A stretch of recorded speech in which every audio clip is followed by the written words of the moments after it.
So you think you want to sell your house by owner? Just kidding! The good news is that you can totally do it all by yourself, and in this video I'm not gonna try to talk you into using a realtor.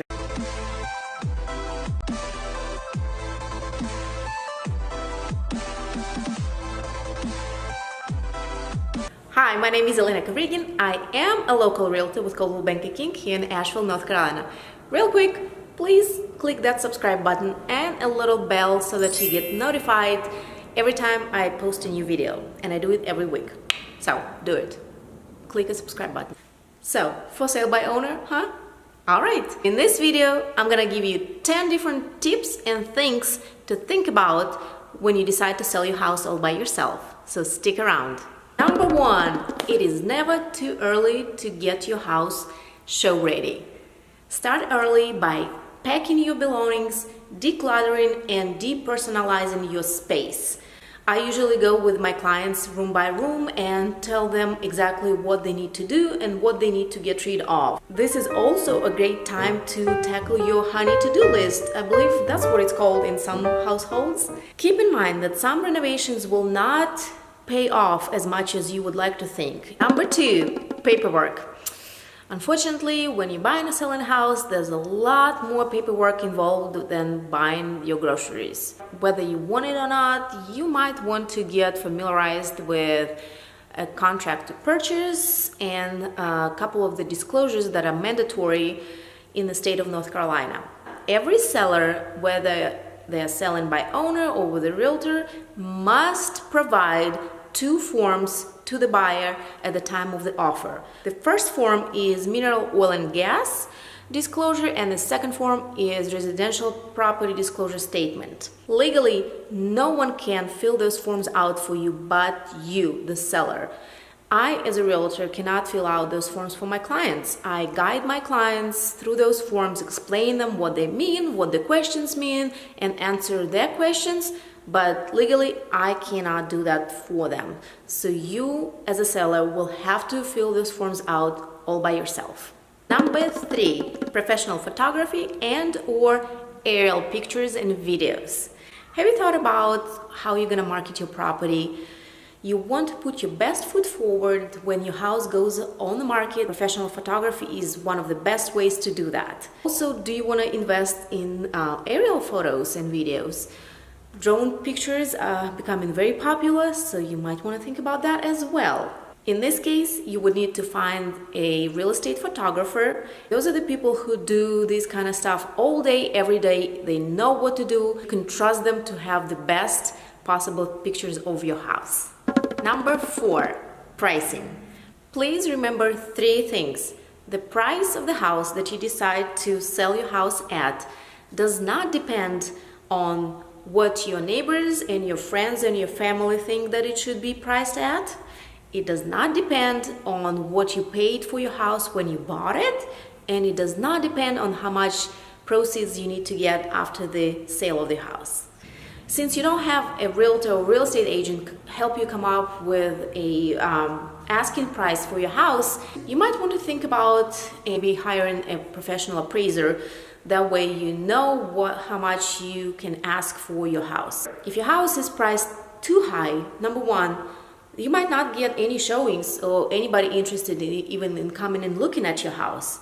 Number 2, even if you do get somebody interested in your house and actually put in an offer, unless it's a cash buyer, which we only have about 30% of those in our area, the other 70% of people would most likely need a mortgage to purchase your house. And when they do that, the bank will order an appraisal.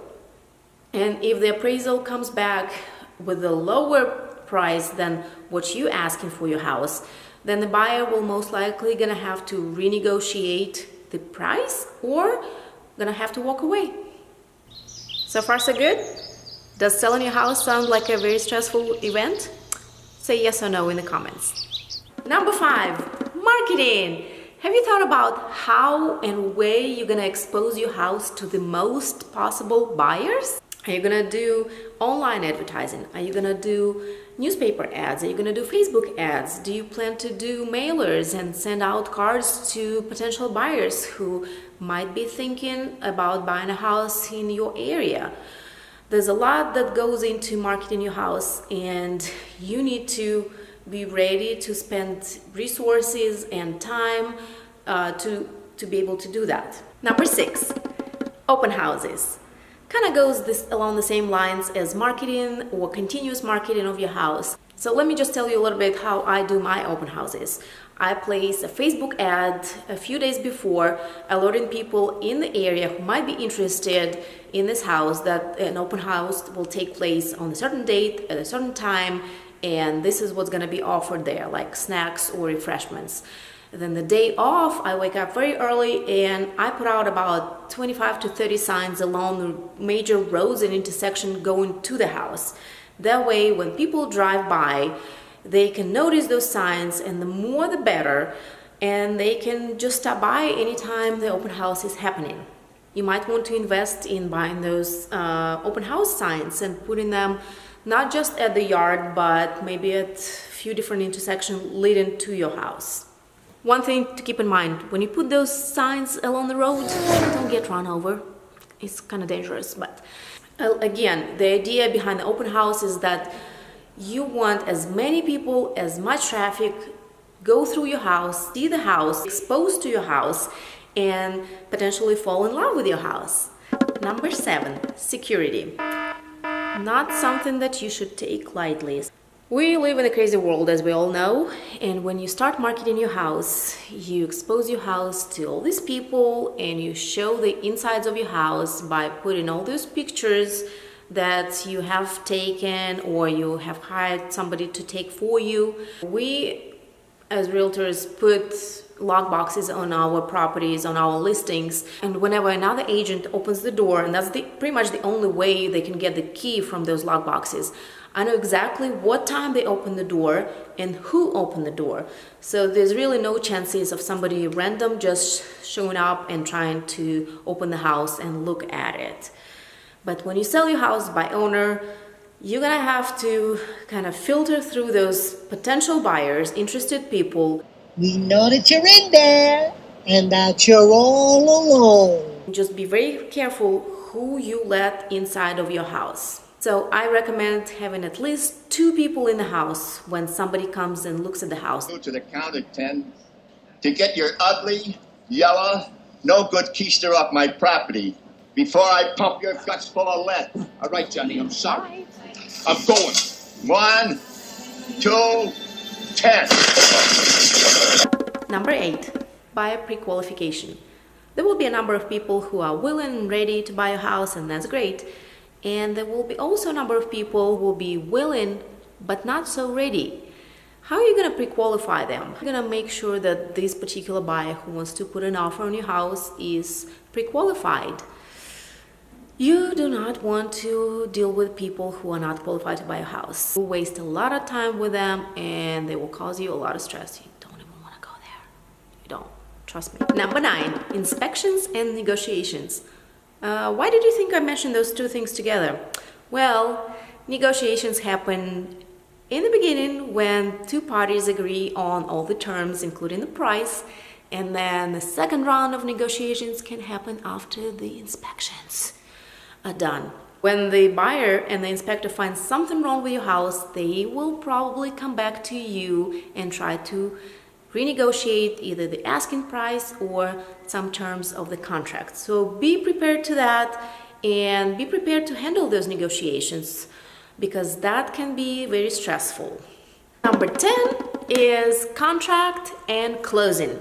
In the contract, there will be a few dates. One of those will be the end of due diligence period. Did you know that during due diligence period, a buyer has the right to change their mind and walk away from the property? So just because you're under contract does not mean you're gonna take it all the way to the closing date. The buyer can walk away. So you have to watch the dates and make sure that everyone is on the same page and everyone understands what's going on. North Carolina is an attorney state, which means that in order to close on a real estate property in North Carolina, you have to hire an attorney. As soon as you go under contract, I recommend finding a real estate attorney. That way you know that they're available for you and they're ready when the closing day comes. And that's it. Easy enough, huh? Happy selling! If you have questions about selling your house, reach back to me. I'll be more than happy to walk you through the process. If you find this information useful, put thumbs up, say it in the comments, and share it with your friends. I will see you next time.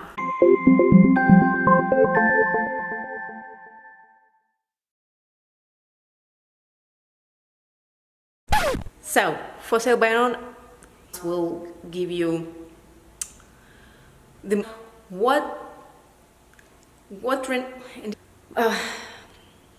you need to familiarize whether you prefer real estate. Have you thought about how you're gonna market your property and so see the house, be exposed to your house. Did you know that during the did you know